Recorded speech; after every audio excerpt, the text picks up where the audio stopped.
Well, hello mga idols. Araw mga idol. Well, gagawa tayo ng short. Short na ganito. Humana. Tawag sa amin ditan. YNZE. So ngayon, kita pa sa inyo. Paano ko binawa? Tara, let's go. Ganito ang dating niya. Ito yung friend. Tapos, ito yung ba.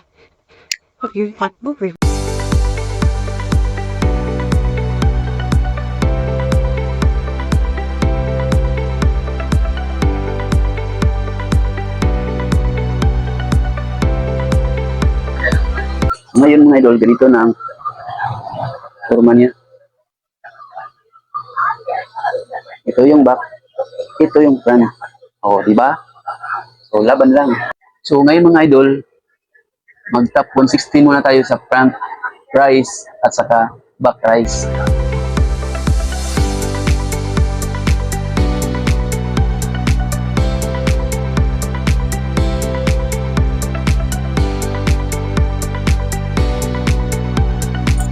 So ngayon mga idol, isusunod naman natin yung typing. Ang sukat pala nito ng typing mga idol, 1 and 1/4.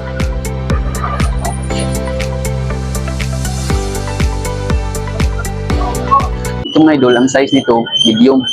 Tapos yung sukat sa lagyan natin ng typing, 9 inches. So doon tayo mag-umpisa. Doon tayo mag-umpisa sa ating typing.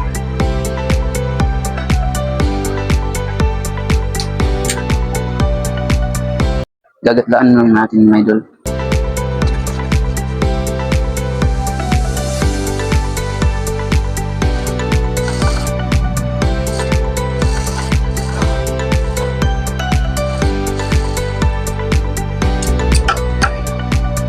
So ganito na mga idol ang kalalabasan nito.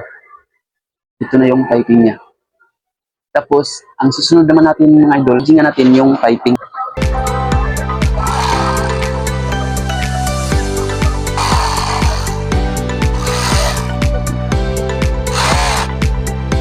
So ngayon mga idol, tapos na tayo mag-bridging. Ang susunod naman natin, top 1/4 na naman tayo sa side. Paikot. Kung saan yung nilagyan natin ng piping, doon din tayo mag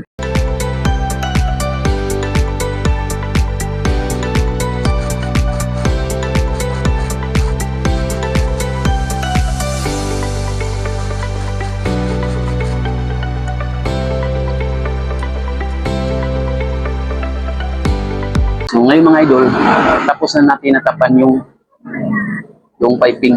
Ang susunod naman natin gawin, idudugtong natin yung back at saka front. Ang pagdugtong pala nito mga idol, direct lang. Sundin mo lang yung cap, yun ang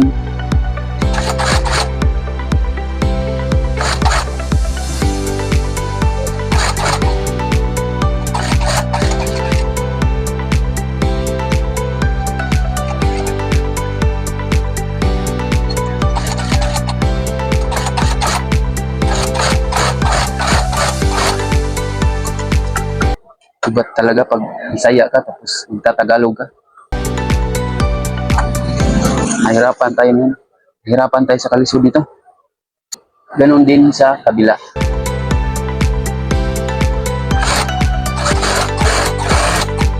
Na.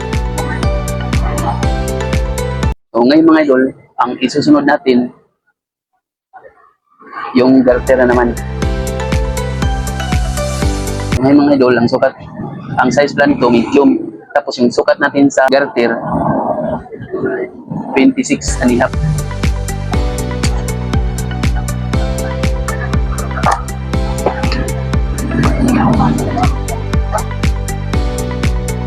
Shout out nga pala sa mga mananahay dyan. Baka gusto nyong sundan ito. Dali lang to.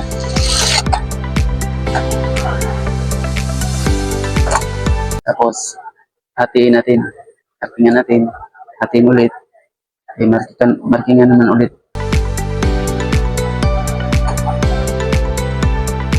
Hatingan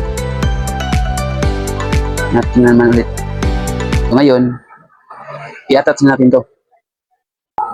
Kung saan yung gatla mo, doon din tapat yung marking mo.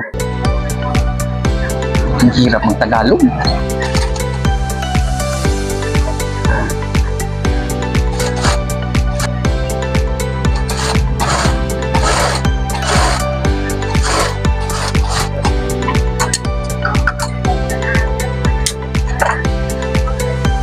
So ngayon, mga idol, hindi na natin to i-agingan.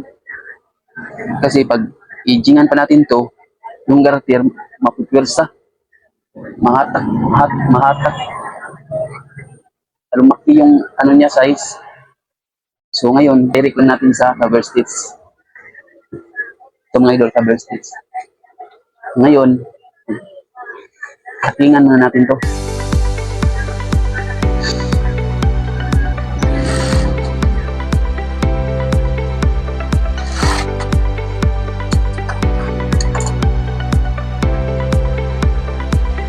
Ito na mga idol.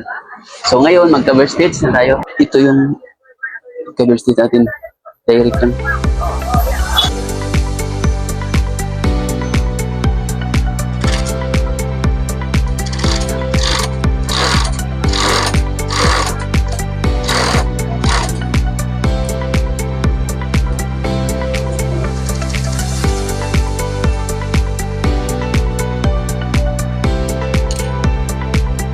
Mga idol, ganito mga idol. Ito yung resulta niya. At tapan naman natin yung isban niya ng 1/4.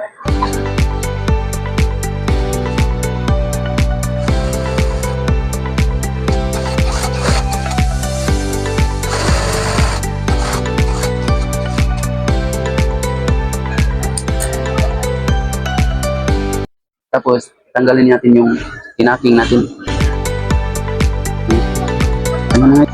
So, ngayon mga idol, ito na yung finished product natin. Tapos natin ta. Ganito yan, ba gusto nyo ganitong short, sundan nyo lang yung titingnan mo lang yung video ko. So, ngayon mga idol, natapos natin yung short. Bye bye mga idol. Thank you for watching.